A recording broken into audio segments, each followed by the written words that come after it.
안녕하세요. 제 직업을 자랑스럽게 여기는 40대 남자입니다.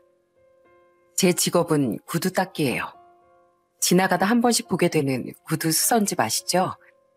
바로 그곳이 제 일터랍니다. 저는 누구보다 성실하게 일하며 가족을 건사했어요. 하지만 남들에게 보란 듯이 자랑할 수 없는 일을 한다는 이유로 아무 죄도 없이 무시를 받으며 살기도 했죠. 저를 무시하고 창피했던 건 바로 전 처가 식구들이었는데요. 저는 그 처가 식구들과 함께 저를 창피해하고 신뢰를 무너뜨렸던 아내를 결국 제 인생에서 떨쳐내버렸습니다. 그 서러웠던 긴 세월과 마지막에 대해 여러분께 이야기를 들려드리고 싶어 이렇게 사연을 적어봅니다. 저는 넉넉하진 않아도 적어도 가난하게 자라진 않았습니다. 그건 바로 저와 여동생 그리고 지적장애 상급이던 어머니를 먹여 살리기 위해 열심히 노력하며 산 아버지 덕분이었어요. 아버진 저와 동생이 어렸을 땐 온갖 허드렛 일은 다 하며 사셨습니다. 그러다 구두 닦는 기술을 배워 구두 닦기 일을 하기 시작하셨죠. 여보, 도시락 가져가요. 많이 쌌으니까 배고프게 일하지 말고 많이 먹어요. 비록 지적장애라곤 하나 상급으로 장애가 심하지 않던 어머닌 남들이 보면 평범한 사람과 다를 바 없었습니다. 어머닌 다른 사람들과 달리 기억하는 것과 조금 어렵고 복잡한 무언가를 이해하는 것, 그리고 말을 고르는 것 등에 조금 어려움을 겪으실 뿐이었어요. 하지만 가족에 대한 사랑만큼은 아주 지극한 분이셨죠. 아버지 또한 가족을 많이 사랑하는 좋은 분이셨기에 저와 여동생은 사랑을 듬뿍 받고 자라 대학을 졸업하고 평범한 직장인이 되었습니다. 작은 회사에 취업한 전 나이 30에 2년간 연애했던 아내와 결혼을 하게 되었어요. 양가 모두 크게 여유롭진 않은 집안이라 우리 모아놨던 약간의 돈에 대출을 껴서 전셋집을 얻게 됐죠. 당시만 해도 장인 장모와 처형과 처형의 남편 그리고 처남 모두 살갑진 않아도 나쁘진 않은 평범한 사람들이었습니다. 아내 또한 제게 잘하던 좋은 사람이었으니 결혼을 결심했던 겁니다. 하지만 결혼한 지 3년 뒤 저는 때이른 고비의 순간을 맞이하게 됐죠. 뭐? 회사가 부도가 났다고? 계속 불안불안했는데 결국 이렇게 됐네. 미안해 여보. 제가 약 7년을 다녔던 회사는 경영난을 극복하지 못하고 부도가 나고 말았습니다. 당시 아들도 돌이 막 지난 나이고 아내가 출산하며 회사도 그만뒀던 때라 눈앞이 막막하더라고요. 그 뒤 아무리 이력서를 넣고 면접을 보러 다녀도 생각보다 재취업이 쉽지는 않더군요. 그러자 장인 장모는 점점 태도가 돌변하며 저를 구박하기 시작했어요. 자네 아직도 취업 못했나? 죄송합니다. 열심히 면접 보고 다니곤 있는데 생각보다 쉽지가 않네요. 하긴 별 볼 일 없는 대학 나와 쥐꼬리 많은 월급 받고 다니던 사람을 어떤 회사에서 두 팔 벌려 환영해 주겠나. 그러니까 진즉 공부 열심히 해서 우리 큰 사이처럼 좋은 대학도 나오고 좋은 직장도 각오했어야지. 아이고 속이 타들어간다 타들어가. 취업이 안 되면 막노동이라도 해서 돈을 벌어야 할 거 아니야. 자네가 손가락만 빨고 있으면 우리 딸이랑 우리 손준 누가 책임져? 저도 대리운전도 뛰고 배달대행 아르바이트도 하면서 돈을 벌곤 있어요. 그러니까 장모님, 제가 번듯한 직장에 얼른 재취업하지 못한 건 죄송하지만 형님하고 비교하면서 절 깎아내리지 말아주세요. 제 마음에 너무 상처가 됩니다. 부탁드려요. 아이고, 사위 무서워서 내가 무슨 잔소리도 못하겠네. 그렇게 내 말이 못마땅하면 얼른 취업을 하던가. 끊어. 특히 장모는 시시때때로 제게 전화를 걸어 형님과 비교하며 절 무시했습니다. 처음엔 죄인처럼 마냥 죄송하다고 말하곤 했는데 듣다 보니 이건 아닌 것 같아 정중하게 그만해달라는 부탁도 드렸죠. 하지만 그럴수록 장모는 제게 더 심하게 굴더라고요. 한 번은 명절날 처형과 형님, 처남과 이제 막 결혼했던 처남댁 앞에서까지 이러더군요. 자네 지금 음식이 목구멍으로 넘어가나? 자네 때문에 볼이 푹 팬 우리 딸 얼굴을 보고도 자기 배 불릴 생각이 들어? 엄마, 내가 이 사람 좀 그만 괴롭히라고 했지? 내가 보리패기는 어디가 패요? 살이 빠지긴커녕 2kg나 쪘는데 오바 좀 하지 마. 이 사람도 정말 노력하고 있다고. 여보, 우리 그만 집에 가자. 여기서 밥 먹다간 당신 체하겠다. 너무 서러웠습니다. 형님과 처남댁 또한 민망한 듯 헛기침을 했죠. 그 와중에 처남은 엉망이 된 분위긴 신경도 안 쓰고 열심히 밥을 먹었고, 처형은 나지막이 엄마도 너 걱정되니까 그런 말 한 건데 오히려 네가 유난이다 얘 하며 장인과 함께 아내를 흘겨보더군요. 아내의 최근에 결국 우린 밥을 먹다 말고 처가를 나왔습니다. 장인 장모가 너무 원망스러웠지만 그래도 그렇게 제 편을 들어주는 아내가 있어 그 시기를 버틸 수 있었어요. 그런데 취업 때문에 계속 골치를 썩던 와중 안 좋은 일이 한 가지 더 겹쳐오더군요. 아버지, 어머니는 어떠세요? 좀 괜찮으세요? 당시 60대 초반이던 저희 어머니께서 그만 평소 앓던 지병으로 쓰러지셨던 겁니다. 다행히 큰 병이 있거나 다른 문제가 있던 건 아니었지만 정말 심장이 철렁하더라고요. 그 뒤 한동안 어머니는 약해진 건강 때문에 집에서 안정을 취하셔야 했죠. 그때 아버진 구두방도 열지 않고 어머니 곁에 붙어서 간병을 하시더군요. 그러던 어느 날 제게 전화를 걸어 생각지도 못했던 제안을 하셨어요. 형주야, 너 아직 면접 보고 오라는 곳 없었지? 예, 아버지. 어머니 때문에 걱정 많으실 텐데 저까지 걱정을 보태드려서 죄송해요. 그럼 너 면접 보는 거 그만하고 나한테 구두 닦는 기술 배워볼래? 너도 어릴 때 나한테 기본적인 건 배웠었잖아. 이게 별 볼 일 없어 보여도 돈벌이가 좀 된다. 내 단골 손님도 많고 하니까 네가 내 구두방을 물려받으면 적어도 너희 식구 먹고 사는 데는 지장이 없을 게야. 아버진 제게 자신의 구두 수선소를 물려주겠다고 말씀하시더라고요. 노후 자금은 충분히 모아뒀으니 저에게 기술을 모두 알려준 뒤엔 어머니의 건강을 위해 고향인 시골로 내려가 살고 싶으시다면서요. 겉보기엔 그럴 것 같지 않아도 아버지의 벌이가 제법 괜찮았던 걸 알았던 전 고민 끝에 아버지의 제안을 감사히 받아들였습니다. 하지만 아버지의 구두방을 물려받는 과정이 썩 순탄치 않았어요. 그건 바로 무조건 제 의견을 존중해 줄 거라고 생각했던 아내의 반대 때문이었죠. 그냥 좀 더 노력해서 다른 회사에 취업하면 안 돼? 이렇게 젊은 나이에 요새 구두 닦는 일하는 사람이 어딨어. 그게 벌면 얼마나 번다고. 당신 생각보다 벌인 괜찮은 일이야. 아버지 말씀처럼 아버지 단골 손님들도 많고, 무엇보다 당신 뱃속에 지금 우리 둘째도 있는데 내가 하루빨리 안정된 직장을 가져야 하지 않겠어? 그래도 난 싫어. 남편이 구두 닦기라니 밖에서 말하기 너무 창피할 것 같단 말이야. 뭐?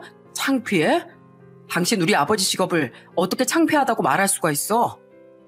우리 아버지 평생 구두 닦으면서 가족을 건사하셨어. 그런 우리 아버지 아니었으면 당신 남편인 나도 이 자리에 없다고. 아니, 아버님이 창피하다는 말은 아닌데 젊은 나이에 구두 닦는 일 한다고 하면 그냥 남들이 당신을 좀 무시할 것 같다. 그거지, 내 말은. 아내는 구두 닦는 일을 창피하게 여기는 것 같더라고요. 대충 말뜻은 뭔지 알겠지만 저희 아버지가 평생 해오신 일을 그렇게 말하는 아내에게 서운한 마음이 들었습니다. 제가 발끈하자 그제 아내는 횡설수설 말을 돌리며 결국 제 의견을 받아들여줬어요. 물론 아내가 싫어하면 저도 아내의 의견을 어느 정도 받아들여 고민하는 게 맞다는 생각이 슬며 들기도 했지만 당시 아내의 뱃속엔 둘째인 저희 딸이 있었고 아내는 계속해서 무직인 상태였기에 제겐 빨리 안정된 일자리가 필요했었습니다. 그렇게 저는 실직한 지 1년 뒤 아버지께 기술을 배워 구두방을 물려받았고 아버지와 어머니는 몇 달 뒤 귀향을 하시게 됐죠. 어서 오세요. 구두 닦으시게요? 그럼 뭐 구두를 사러 왔겠어요? 여기요. 나 잠깐 근처에서 밥 먹고 올 테니까 나 돌아올 때까지 깨끗하게 닦아 놓으세요. 마음에 안 들면 돈 안 줄 테니까 그런 줄 알아요. 안녕하세요. 구두 좀 닦으려고 하는데 아이쿠 사장님이 젊으시네. 그래, 몇 살이슈? 30 중반쯤 됐습니다. 젊은 양반이 사업이라도 망했나? 불쌍해 보이게 왜 이런 일을 하슈? 부모님이 속 좀 상하시겠네. 나이도 젊은데 더 열심히 공부해서 자격증도 따고 좋은 직장에 들어갈 생각을 해야지. 물론 평범한 손님이 대다수였지만 간혹 아내 걱정처럼 제 직업 자체를 무시하고 무례하게 구는 손님들도 있었습니다. 그 좁은 공간 안에서 굳이 제게 구두를 던져서 주는 사람, 수선을 맡기고선 제가 내지도 않은 흠집을 제가 낸 거 아니냐며 돈을 못 내겠다고 생트집을 잡는 사람, 아무 이유 없이 절 불쌍하거나 한심하게 보는 사람 등등 말이죠. 장사를 하는 입장이니 최대한 웃으며 넘어가긴 했지만 그럴 때마다 정말 속이 많이 상하더라고요. 하지만 그와 반대로 중요한 일이 있을 때마다 꼭 제 구두방으로 구두를 닦으러 오시던 아버지 때부터의 단골 손님, 구두 수선이 너무 잘 됐다며 한 번 안면을 튼 후 오며 가며 제게 음료수를 주고 안부를 묻던 근처 카페 사장님, 수고하신다며 한여름에 맡긴 구두를 찾아서 돌아가다 말고 아이스크림을 사와 건네주던 아주머니 등등 기분 좋은 손님들과 일화도 참 많았답니다. 비록 사람들은 제 직업을 그리 멋지다고 생각하지 않을지도 모르지만 저는 나름대로 이 일을 하며 뿌듯함을 많이 느꼈어요. 무엇보다 저를 키워주고 가족들을 먹여 살리셨던 아버지의 직업이었기 때문에 저는 제 직업에 자부심을 느끼며 살아갔죠. 하지만 그런 절 처가에선 날이 갈수록 무시하기만 하더라고요. 아이고, 우리 큰사위 왔어? 내가 요즘 밖에 나가기만 하면 자네 자랑을 그렇게 하고 다니네. 우리 큰사위가 다들 이름만 대면 알만한 회사를 다닌다고 말이야. 에휴, 그에 비해 둘째 사위에겐 창피해서 내 꺼내지도 않어. 그 많은 직업 중에 하필 구두 닦기가 뭐야, 구두 닦기가. 왜, 내 말이 기분 나쁜가? 그러게 내가 그놈의 볼품없는 구두방 때려치우라고 몇 번이나 말했어. 내가 친척 모임 갈 때마다 자네 때문에 얼굴이 다 화끈거리네. 큰 사위 자랑으로 기 좀 사나 싶으면 다들 자네는 아직도 구두방 하냐고 물어대는 통에 말이야. 자네 앞으로 친척들 행사 있을 때 아예 오지 마. 그중 가장 심한 건 역시나 장모였습니다. 장인은 옆에서 항상 저를 못마땅한 듯 보고 있었죠. 물론 처형과 처남도 절 무시한 건 마찬가지였어요. 처형은 은근슬쩍 자기 남편 자랑을 하며 저를 비교해댔고 장모가 옆에서 거들면 만족한 듯 저를 보며 대놓고 비웃었습니다. 또한 처남은 예전엔 한 번씩 제게 술을 사달라며 전화를 하더니 제가 직업을 바꾼 후엔 연락을 뚝 끊더라고요. 그리고 형님에게만 친한 척을 하며 앞에 있는 전 투명인간 취급하기 일쑤였죠. 처음엔 그래도 애들 엄마 가족이니 참아보려고 했는데 대체 죄인도 아닌 제가 왜 그런 모욕을 겪어야 하나 싶어 한 번은 화를 빵 터뜨렸습니다. 제가 대체 뭘 잘못했어요? 저도 돈 벌 만큼 벌고 우리 가족 먹고 살 걱정시킨 적도 한 번도 없습니다.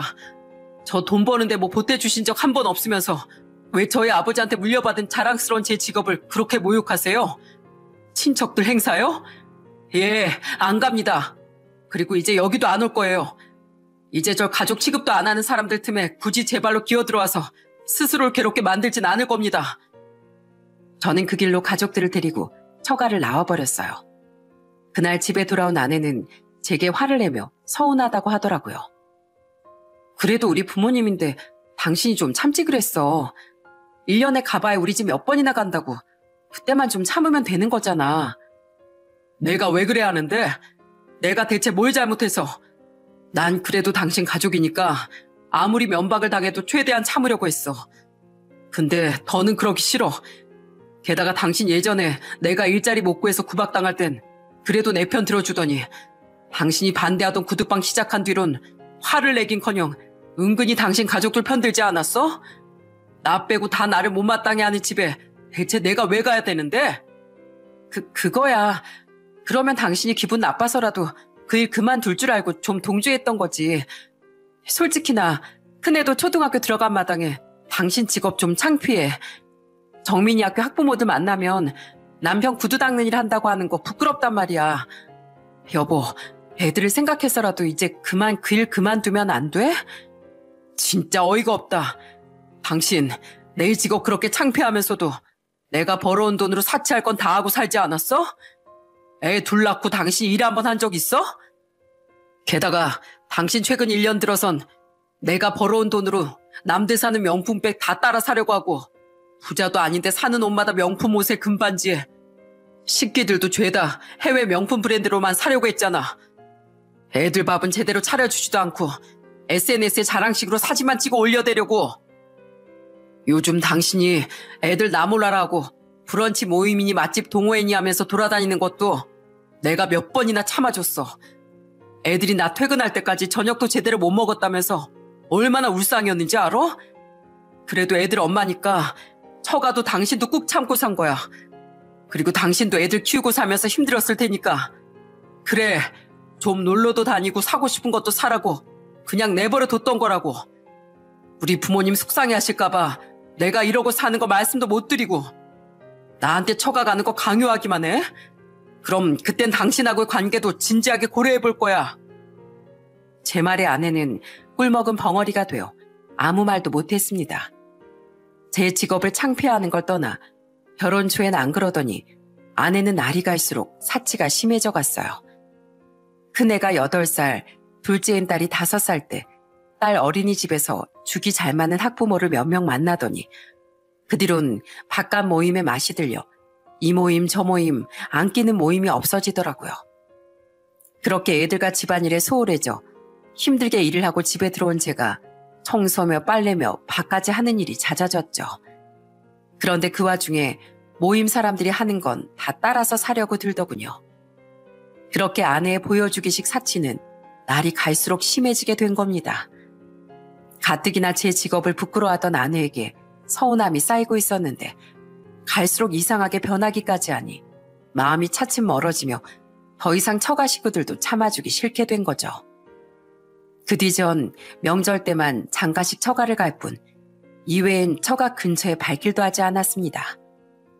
명절에도 저를 이젠 대놓고 투명인간 취급하는 처부모를 보러 가기 싫었지만 그래도 아내가 저희 부모님을 뵈러 저희 부모님 댁에 갔으니 저 또한 최소한의 도리만은 지키기로 했던 거예요. 그리고 처가 대판했던 날로부터 얼마 뒤 저는 갈수록 사치가 심해지던 아내와 다투다가 아내에게 맡겼던 경제권을 결국 뺏어오게 됐습니다. 당신이 그렇게 하겠다고 박박 우겨서 돈 관리 당신한테 맡겼었는데 더는 안 되겠어. 이제부터 돈 관리 내가 할 거야. 싫어. 나 돈 관리 잘하고 있어. 진짜야.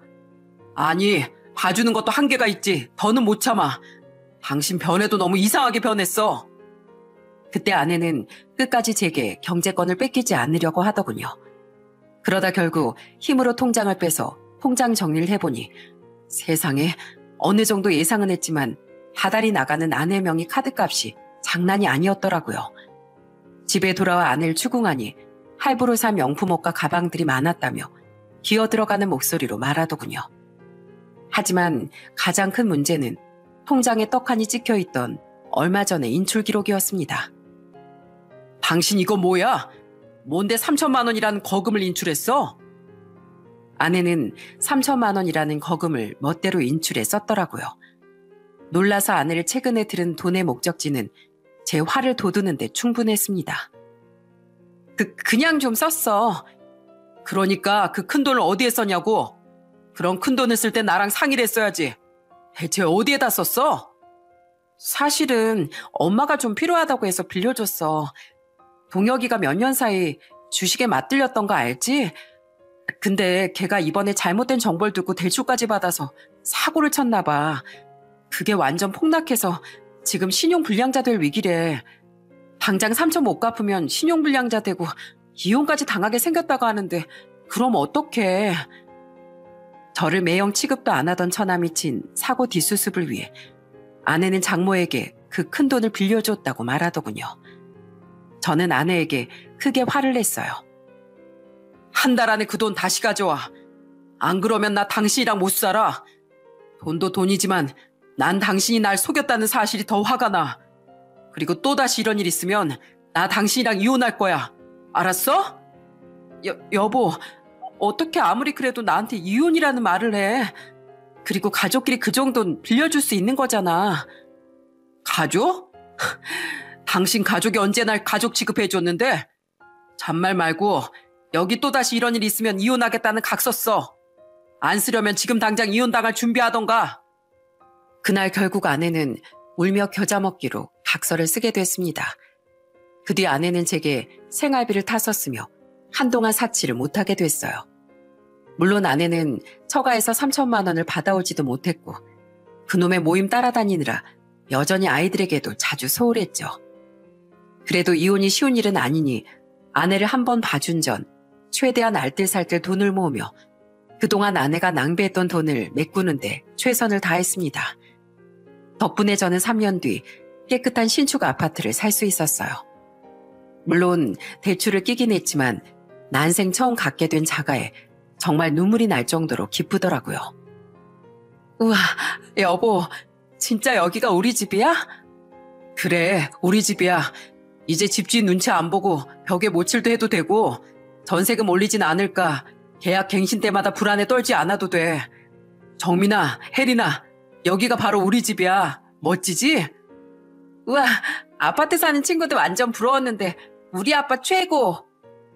아내와 사이는 많이 멀어져 있었지만 그날만큼은 네 식구 모두 한마음 한뜻으로 기뻐하며 자축을 했습니다. 특히 너무 좋아하는 아이들을 보며 저는 그동안의 고생이 생각나 눈물을 흘렸죠. 이렇게 기뻐하는 아이들의 모습을 보기 위해서라면 앞으로도 그깟 고생쯤은 얼마든지 할 수 있겠다 싶었어요. 우린 양가 부모님을 모시고 집들이도 했습니다. 솔직히 처가 식구들은 절대 초대하고 싶지 않았지만 아내의 간곡한 부탁이 있었거든요. 축하한다 우리 아들. 그리고 어머마, 그동안 알뜰살뜰 애들 보랴 살이 말이야. 정말 고생 많았다. 나랑 네 시애비가 항상 고마워하는 거 알지? 아내의 실체를 몰랐던 저희 부모님은 집들이 오신 날 마냥 아내에게 고마워하셨습니다.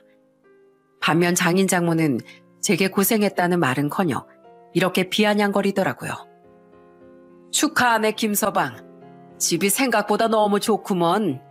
구두 닦아서 이만한 아파트도 장만하고 그게 생각보다 벌이가 좀 되나 봐? 네, 됩니다. 에휴, 그래. 소라 너라도 이렇게 잘 살아서 다행이다. 네 언니 결국 이번에 이혼한다더라. 그렇게 네 형부한테 까탈스럽게 굴더니 결국 네 형부가 네 언니랑 못 살겠다고 직접 전화를 했더라고. 애들은 네 형부가 데려가기로 했고 네 언니는 우리 집으로 들어오기로 했다. 아휴, 박서방 그놈 우리가 그렇게 예뻐해줬는데 역시 검은 머리 짐승한텐 잘해주는 게 아니야. 그래도 서울까지 오셨던 저희 부모님을 잘 대접해준 아내를 생각해 저는 꾹 참고 단답으로 대답하며 밥만 꾸역꾸역 먹었습니다. 그래도 장인 장모는 더 이상 구두 닦기가 어쩌고 하는 말은 않고 그날엔 결국 처형과 이혼을 결정한 자신들의 큰 사위 욕만 해대다 돌아갔죠. 이혼 사유는 술만 마시면 물건을 다 부숴대는 처형의 술주정이었는데도 불구하고 말입니다. 그날 이혼 소식을 들으니 한층 마음이 심란해졌습니다. 저 또한 아내를 한번 봐주긴 했지만 억지로 사치는 못하게 됐어도 여전히 가정의 소홀한 모습에 마음이 차게 식고 있었거든요. 그리고 아내는 그런 제 심란함에 끝내 불을 지피더라고요. 당신 화장대 위에 있는 차키 뭐야? 그게 거기 있었어? 분명 핸드백에 잘 숨겨뒀는데. 뭐라고? 설마 당신 나한테 아무 말도 안 하고 또 차 뽑았어? 사실은 당신 몰라? 여기 아파트에 주차돼 있는 차들 보면 외제차가 한둘이 아니잖아. 게다가 나 요새 만난 이 아파트 여자들 알지? 거기 여자 중 한 명은 나처럼 주부인데도 자기 외제차 따로 끌고 다니더라. 남편 직업이 의사래. 근데 나는 남편 직업도 꿀리고 당신이 명품 옷도 더 안 사주잖아. 그래서 지기 싫어서 풀대출로 외제차 하나 뽑았어. 아내는 이사한 아파트 부녀의 모임에 나가기 시작한 후로 또다시 그 사치병이 도졌던 겁니다. 아내는 그 모임에서 또 죽이 잘 맞는 여자들 몇 명을 만나 전보다도 훨씬 자주 놀러 다니고 술을 마시고 다녔어요.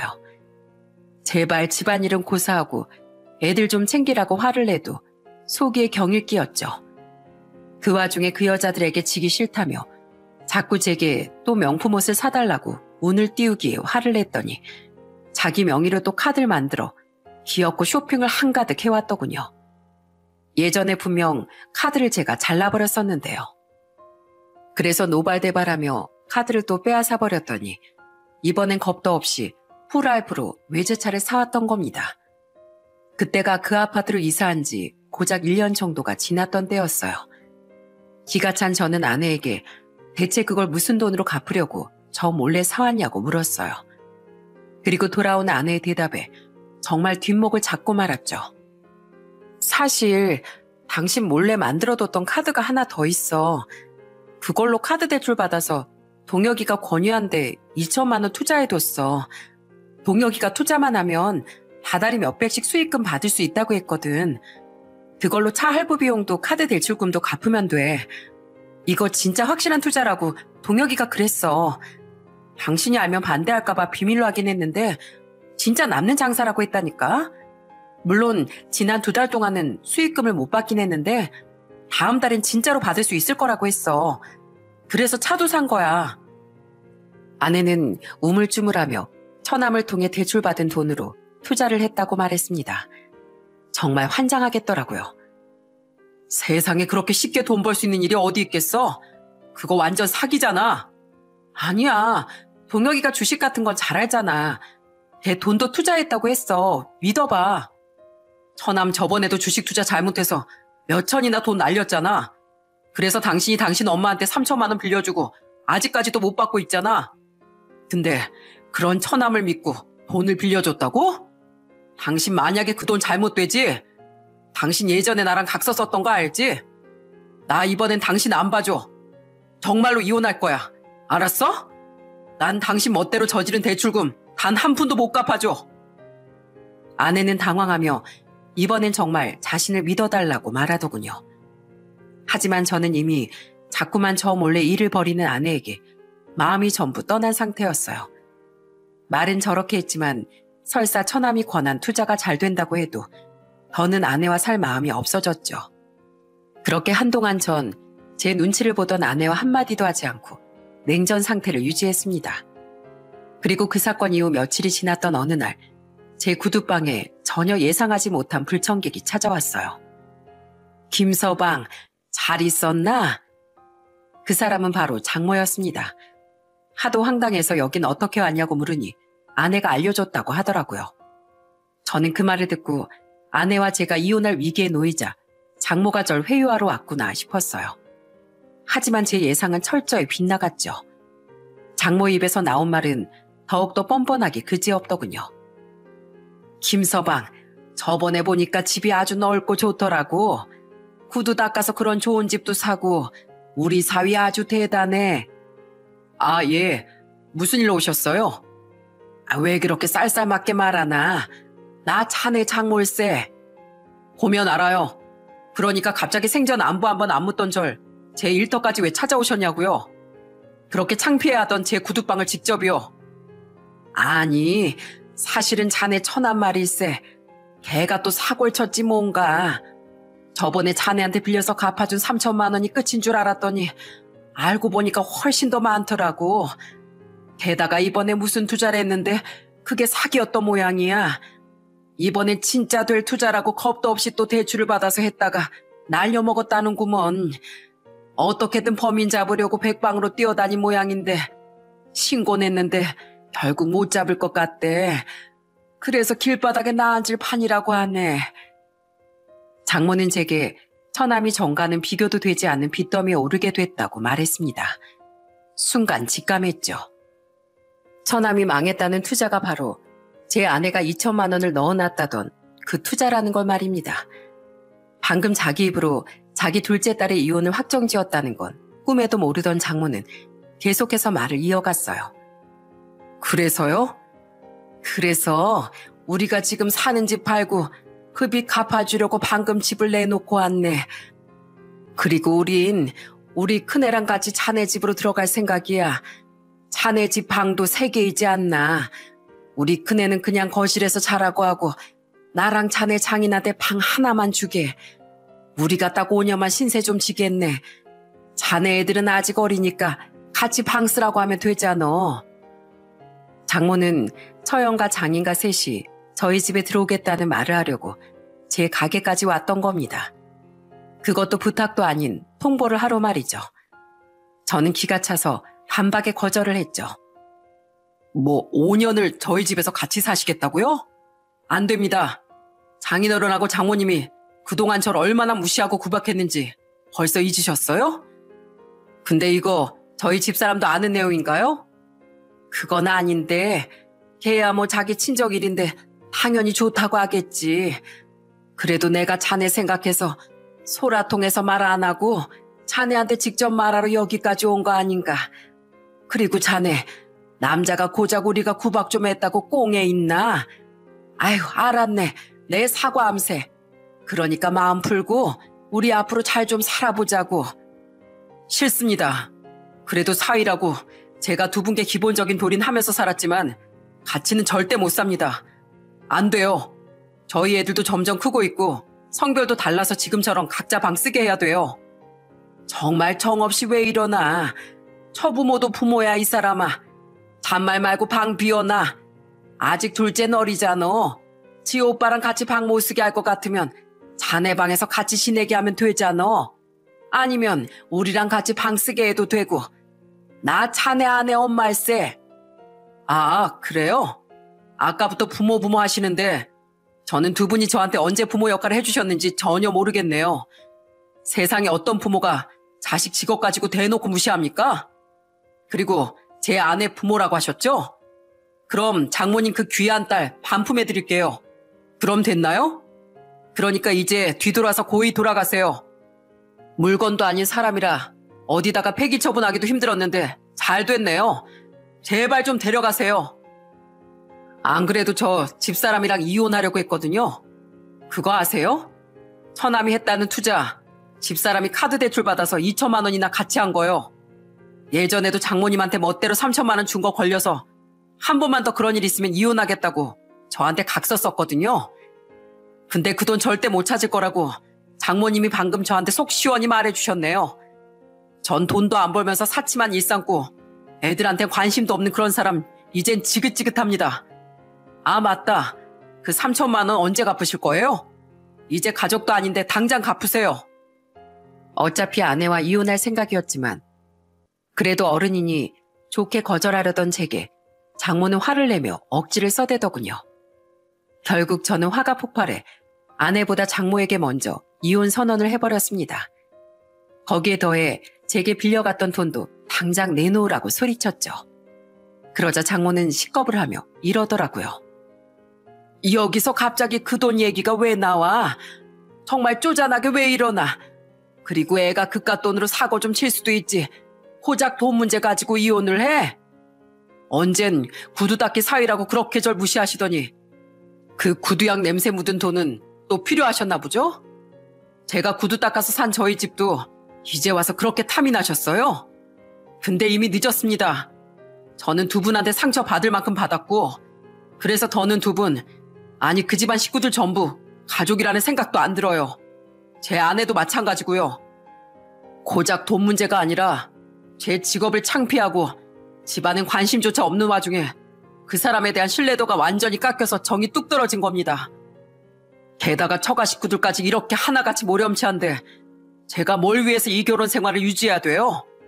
안 그래도 이혼하고 싶었는데 가려운 거 시원하게 긁게 해주셔서 감사합니다. 이제 더는 우리 사이에 할 말 없겠죠? 얼른 나가세요. 영업 방해로 경찰 부르기 전에요. 저는 들고 있던 구두솔까지 내던지며 장모를 마구 쫓아내버렸습니다. 장모는 뭐 저런 놈이 다 있냐며 제게 욕을 한 사발 하더니 이내 사라졌더라고요.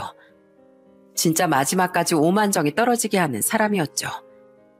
그리고 그날 저녁에 집에 가니 아내는 염치도 없이 제게 화를 내더군요. 당신 우리 엄마 개쫓듯이 쫓아버렸다며? 어떻게 그럴 수가 있어? 그래도 우리 엄마잖아. 그래도 가족끼리 힘들 때 좀 도울 수도 있지. 절대 학가 못한다고 말했다며? 당신 진짜 정없다. 당신 아직 상황 파악이 안 돼? 장모님한테 못 들었어? 나 당신하고 이혼한다고 한 거. 처남하고 당신이 한 투자 사기였다며. 그거 왜 나한테 말 안 했어? 나도 이제 알았어. 걔가 풀이 죽어서 미안하다고 어제 전화 왔더라. 나도 속상해 미치겠어. 근데 당신 이혼 얘기 꺼낼 정도로 화가 났던 걸 아니까 어떻게 말해야 하나 싶어서 고민하고 있었던 거야. 솔직히 당신 나랑 진짜 이혼할 거 아니잖아. 당신처럼 가족을 중요시하는 사람이 어떻게 애들한테 엄마를 빼앗겠어. 그치? 근데 화가 나서 그런 소리를 한 거잖아. 나 다 알아, 여보. 여보, 어차피 이혼하지도 않을 거 우리 가족 그냥 좀 받아주면 안 돼? 엄마랑 아빠가 진짜 당신한테 앞으로 안 그럴 거래. 나랑 아까 전화로 약속도 했어. 그래? 그럼 당신이 직접 돈 벌어서 집 사서 당신 식구들 책임져. 당신 머리가 왜 그렇게 꽃밭인지 모르겠는데 난 당신하고 이혼할 거야. 나랑 쓴 각서 기억하지? 난 당신 집은 물론이고 당신한테도 정 떨어지기 시작한 지 오래야. 난 아주 이제 당신이라면 지긋지긋해. 그리고 집안일은커녕 애들한테도 관심 없는 당신을 애들 엄마로서 별로 남겨둬야 할 필요성도 못 느끼겠어. 저번에 당신이 주말에 하루 종일 나가 있던 날 있지? 그때 애들이 엄만 찾지도 않더라. 당신은 애들한테 그런 존재야.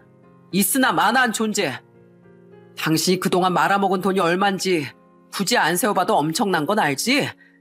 게다가 당신 여태 애들도 잘 안 돌보고 가정에 소홀했던 것까지 보태면 이혼 소송에서 무조건 법은 내 편을 들어줄 거야.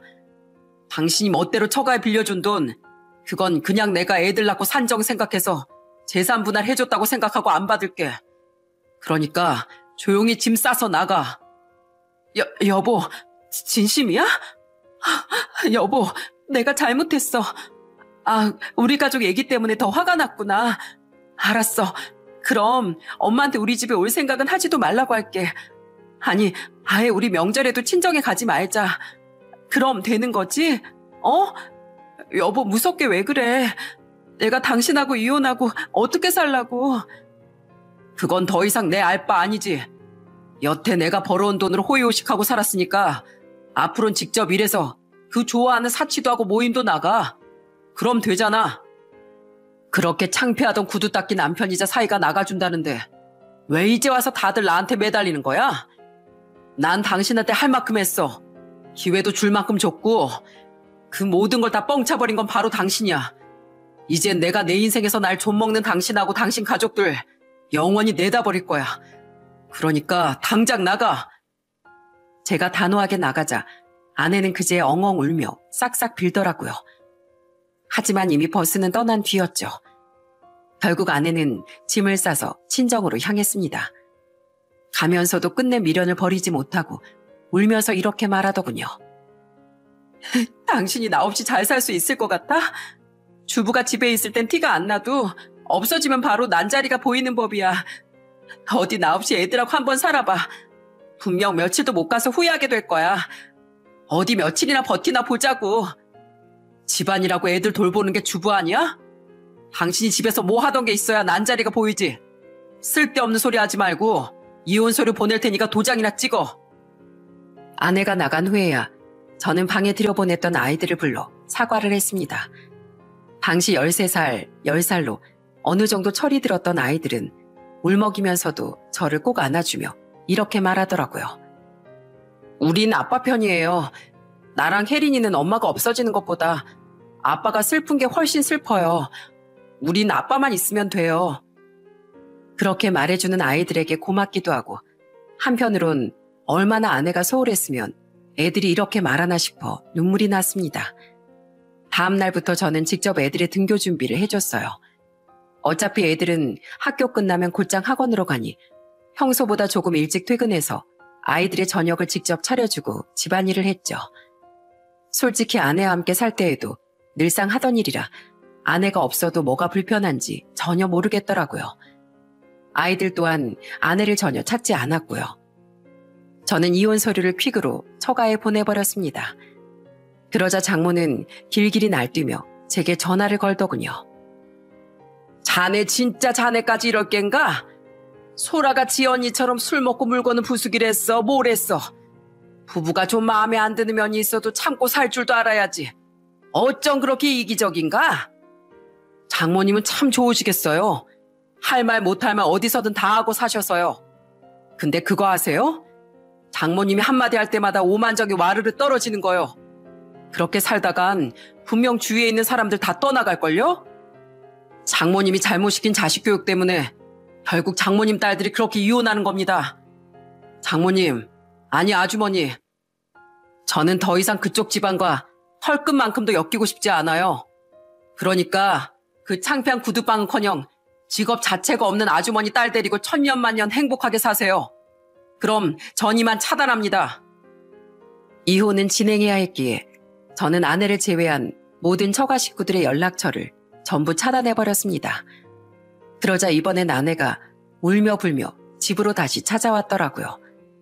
비밀번호도 제가 바꿔버려 열지 못해 저는 직접 아내에게 문을 열어주었죠. 이혼 서류에 도장 찍어왔어? 여보, 진짜 끝까지 이럴 거야? 어떻게 나한테 이럴 수가 있어? 설마 했는데 내 빈자리가 전혀 안 느껴졌어?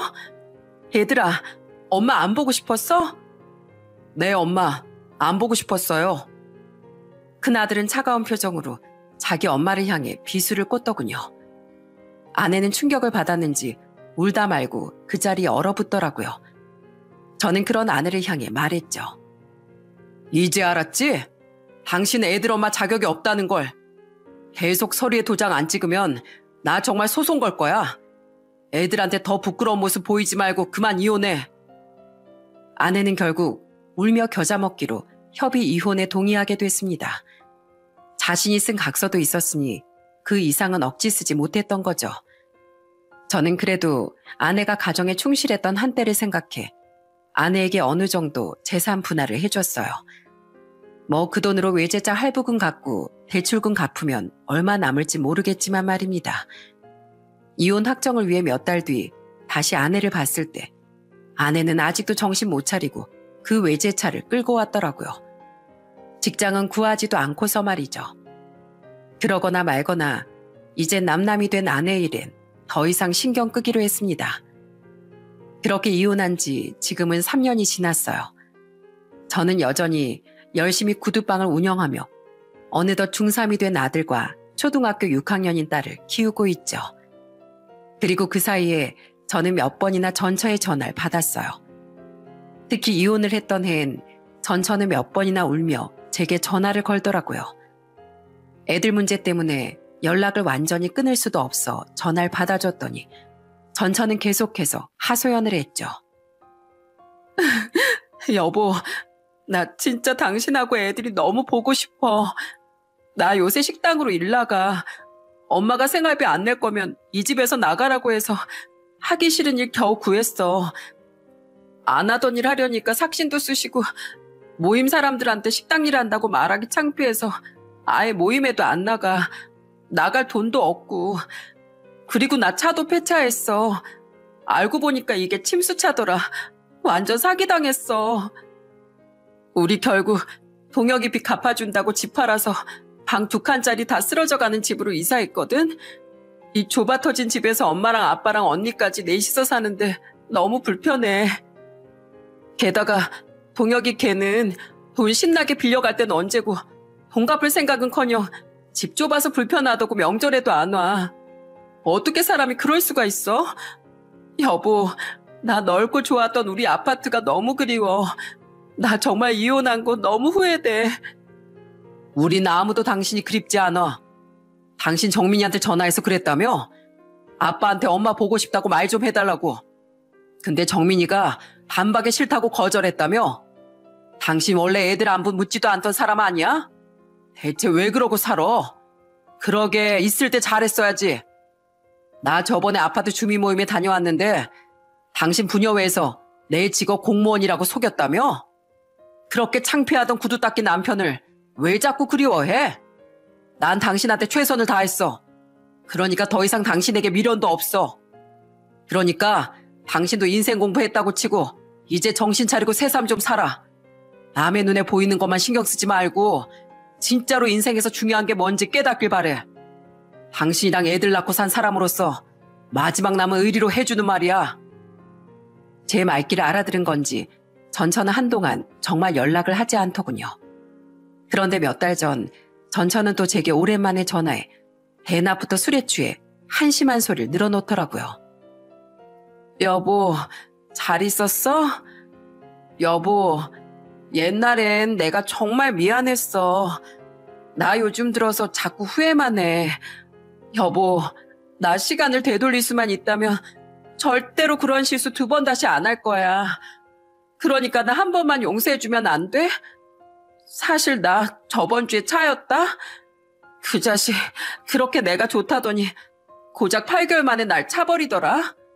사탕 발린 말로 얼마 있지도 않은 내 돈 다 뜯어가더니 잠적해버렸어. 역시 세상에 당신 같은 남자는 없나 봐. 보고 싶어 여보.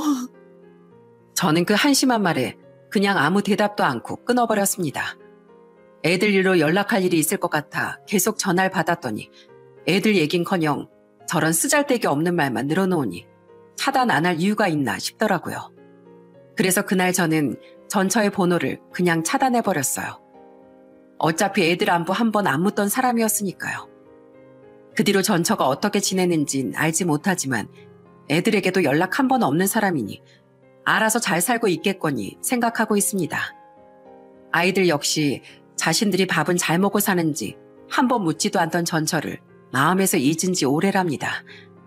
오히려 가끔 조카들과 매제와 함께 놀러오던 제 여동생을 더 좋아해 종종 안부 전화를 하곤 하죠. 저는 아내도 없으니 어느덧 많이 연로해지신 저희 부모님을 모시고 살고 싶었어요. 하지만 저희 부모님은 공기 좋은 시골이 훨씬 살기 좋다며 거절하시더라고요. 아빠, 우리 이번 주말에 강릉 가기로 한 거 안 잊으셨죠?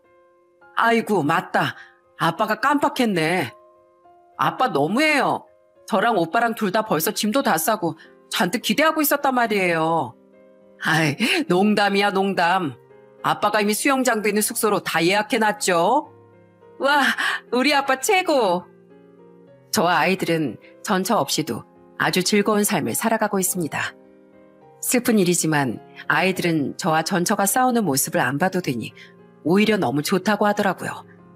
저는 앞으로 세상에서 가장 사랑하는 저희 아이들에게 엄마의 역할까지 전부 다 해주며 아빠로서 열심히 세상을 살아갈 생각이에요. 부디 전처도 그래도 애들 엄마이니 어딘가에서 남의 시선만 신경 쓰는 인생이 아닌 진짜로 멋진 자신의 인생을 살았으면 좋겠네요. 사람은 사회적인 동물이기 때문에 남들에게 보여지는 면을 중시할 수밖에 없다고 생각합니다. 하지만 남들의 시선만 신경 쓰다가 정작 진짜로 소중히 해야 하는 것이 무엇인지 잊는다면 그에 대한 대가는 자연스레 따라온다는 걸 저는 전처와 전처가 식구들을 보며 확실히 깨달을 수 있었어요. 무엇을 가장 가치 있게 여기느냐에 따라 내 인생의 행복도가 좌우된다는 말을 사연을 마치며 꼭 드리고 싶네요. 제 사연을 끝까지 들어주신 여러분께선 꼭 진정으로 가치 있는 무언가를 추구하시길 바라며 이만 사연을 끝맺음하겠습니다. 감사합니다.